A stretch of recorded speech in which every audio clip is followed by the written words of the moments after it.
Welcome back to our series on fall snacking. I'm Mindy Turner with the Curry County Cooperative Extension Service, your family and consumer science agent. So for fall, we're making that transition, not in just where we go and what we do and the hours in the day, but in what we eat and the things that we enjoy that give us that fall kind of feeling. So we've talked a little bit about making some trail mixes. We did some popcorn last time. Today, we're going to talk about granola. Granola is that thing you add for a little extra sweetness. You can flavor it up. You can just give things a nice crunch when you do that. Granola can also be very expensive depending on what type you're looking at and what things you would like to add. So we're going to talk today about how you can make your granola. This is going to bust some bubbles, but you know, granola is really just toasted oats. So we have some recipes that will help you get started and make your very own granola. Today I'm going to show you the very simple granola that you can make in the crock pot with a couple different options of what you can add to that to make it a little something extra special, and then how you can do your very own granola bars. So a couple things about that: you've got way less processed, way less sugar. You can control what's going into those. If you have kids like mine who love to just grab that chewy granola bar as they're headed out the door, you can feel good about giving them a good healthy snack at a less expensive cost than what you're going to buy as just a box of granola bars. We're going to talk about some ingredients that are a little more expensive. The thing about that is they can be used in multiple things. Like I said, we do the 4-part series. I bought the items. I pulled everything out of the cabinets that we already had on hand to make things. So ultimately, everything that you've seen us make over the last couple weeks, and then of course for now and the next week, was around $100. So that's a lot of snacks. That's a lot of weeks full of some healthy things and some fun fall flavors that you can take with you. Okay, so let's get started on how we make granola. I'm going to check this real quick because I want to make sure that I'm not burning what we need to use here in just a moment. So, granola, simple granola in the crock pot. So what we have here: 7 cups of oats, 2/3 cup of honey, 1/4 cup of melted butter, unsalted. That's it. That's it. And it doesn't even take as long as you want to think it's going to make it, because we're going to melt that butter. We're going to mix it all together straight into the crock pot. And then we're going to put it in there on high for about 2 hours. Okay. Actually, I'm sorry. No, I said on high. That was some of the trail mixes. We're going to make it on low for 2 hours. So you've got that 2 hours in your crock pot ready to go. Now, one of the things that we're going to want to remember to do is we want to make sure that we do stir it about every 30 minutes so that our oats are moving and they're not sticking to the side and getting burnt and crusty. We want them to be a little crispy, but not ridiculously so. So I'm going to take the top off of this. Oh, it's got that great honey smell going for it. Okay, I'm going to give it a quick stir because I've still got it going. And I'm going to dip some out just so you can see that pretty, fresh, golden, plain old granola. Okay, but we've made 7 cups of it with that nice honey oat taste. So that's going to be something excellent that you can put in small containers. You can make individual servings. You can put it in one airtight container to sprinkle over your yogurt in the morning, and then take that with you wherever you need to go. So it's that little something extra, gives you a little more kick, a little more carb. You can use natural honey, which is a naturally occurring sugar, so no extra added preservatives or extra things like that. And then you can use, if you wanted to do it as a vegan or a paleo type, you can use different types of butter. Coconut butter, if you want non-animal products, whatever that thing is that you need to do for your special diet or how you need to choose what you're doing. So the other thing that I mentioned we're going to make today is we're going to go ahead and do some granola bars. So this is kind of a fun recipe. It's very simple. You just need a few things. So I'm going to start with, this is 2.5 cups of the oats. Now remember, you want your old-fashioned rolled oats. You don't want quick oats to do these things because of course they've been processed a little differently. So 2.5 cups of the oats, and then almonds, about a half a cup of almonds. You can do whole, you can do chopped. These are just sliced almonds, is what I have in here. Parchment paper on a baking sheet in the oven at 350, about 5 minutes. Stir it up, back in for 3 to 5 minutes, get it nice and toasty. And then we're gonna transfer this into our bowl. And I did take the biggest bowl I could find, because you guys who have watched me before know I tend to get too small a bowl and have a big mess when I go to stir. So I took the biggest bowl I could find. It's got my oats and my almonds in it.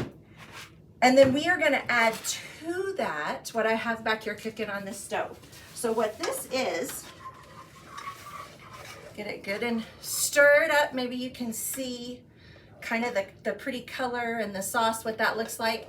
This is a 1/3 cup of honey, a 1/4 cup of butter, again, that unsalted butter. It's gonna be a 1/4 cup of just brown sugar, light or dark, whatever you prefer, half a teaspoon of vanilla, and a 1/4 teaspoon of salt. Now, it does recommend fine sea salt, which is something, you can see this is just the regular old sea salt, but salt is salt.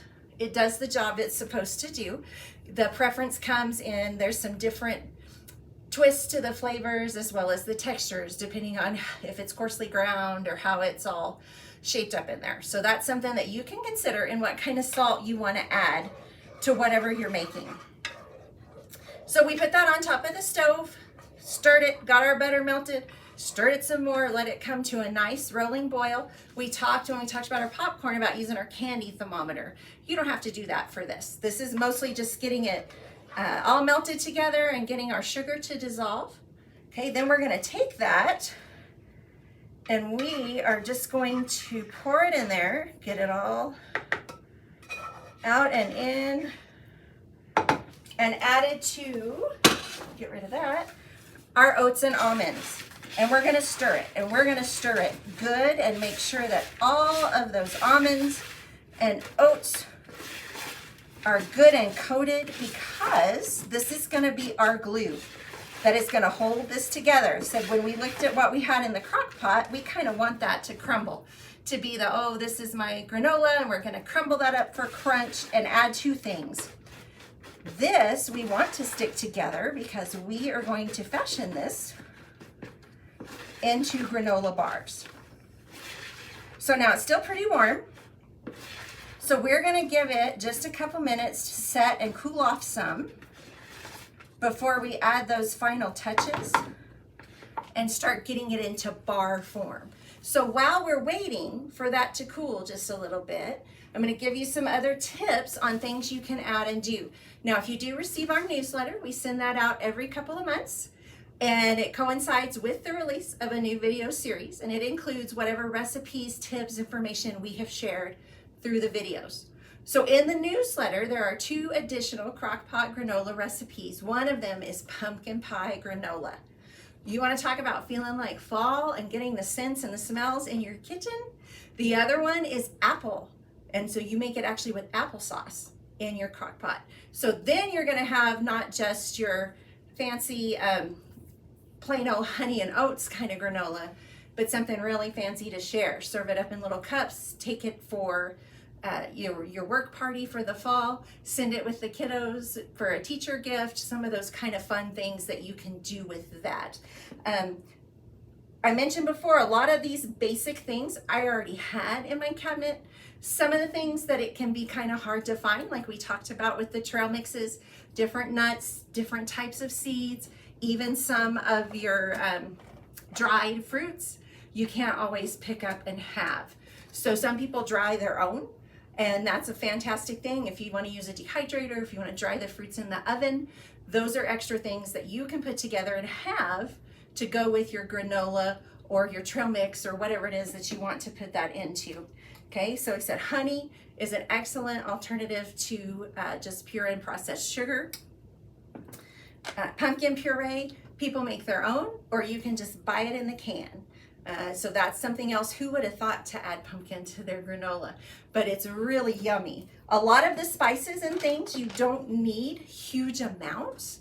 So you can pull out what you have in your cabinet of your nutmeg and say, yeah, that's within the expiration date. That's gonna be good and fresh, and we can put that onto or within whatever we're making. So for the pumpkin one, we have a variety of spices, or just use your good old pumpkin pie spice, and you can put that in there and get all of those flavors. Okay, same thing, you're looking at cinnamon and cloves and ginger and things that can go in with your applesauce to give it that sweet, again, just a really good fall. You can eat it year round, but sometimes we just want that fall feeling for what we're doing.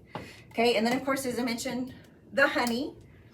I'm trying to see what else I have here. Sunflower seeds, pumpkin seeds. Say we talked about these when we did our other things. Cranberries that go in. We're gonna actually put cranberries now into our bars as well. So what we're doing with these bars, it's cooled off some. We are going to add a 1/4 cup. These are just mini chocolate chips. They're gonna melt in just a little, which is okay, because that's also gonna help hold our bars together when we are shaping them. And then about 1/2 cup of dried cranberries. Aren't those beautiful, nice, big, plump cranberries? And so we're gonna mix that around so we can get it kind of even, because you don't want, well, maybe you do want, it just depends, one bar to have no cranberries and one bar to have lots and lots of cranberries. So we're gonna try to get it mixed kind of even. Okay, and then this is just a regular old square pan. Lined it with foil. You can use parchment paper if that's what you have. That works better for you. And we are gonna put this entire wonderful, yummy mix. I left some chocolate behind. Now we have that nice chocolatey smell to go along with our honeyed granola smell. Okay, so we're gonna get it in there, and then we can take a rubber spatula, dampen your fingers a little, but we wanna get it smashed, and you're gonna wanna press pretty hard, get it up to the edges so that it's pretty even until you've filled the whole pan and you have it smashed together tight.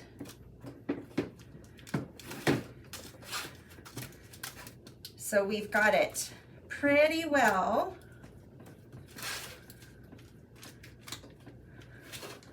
stocked in there. And then we're gonna take, this is about 2 tablespoons of our little mini chocolate chips, and we're just gonna sprinkle those on the top. Now, of course, we don't want them to fall off when we cut bars or do, so we're gonna maybe a little more gently this time, but still give them a press to push those mini chocolate chips into the top. So now we take this entire pan, we're gonna stick it, you can put it in the fridge for a couple of hours or just pop it in the freezer if you have space for that for about 30 minutes. Then you can take it out, flip it, cut it into about 12 bars to make a standard size granola bar, just that rectangle shape. If you want to cut them into fancy little shapes or circles or whatever, that's completely up to you. This is what we have, maybe a little more work to do that than to just cut it into bars. This is going to store in an airtight container for about a week. If you can get them to last that long, put them each in an individual baggie, send them to lunch with the kiddos, or like I said, they can grab it as they're going out the door for that quick snack. With your other granolas, your crock pot granolas, same thing. You're going to want to have airtight container. It can be smaller containers or a big container, but that's going to give you about 2 weeks. Okay, with these, you're going to want, if you want them to be a little stiffer, then you're going to keep them in the fridge. If you like them chewier and softer, keep them at room temperature and they'll be perfect for you to take out and do. This has been the 3rd installment in our fall snacking series. I'm Mindy Turner. If you have questions or would like more information related to our newsletters or any of the publications we put out through New Mexico State University, just give our office a call, 575-763-6505. I will see you back here. We have one more installment to go.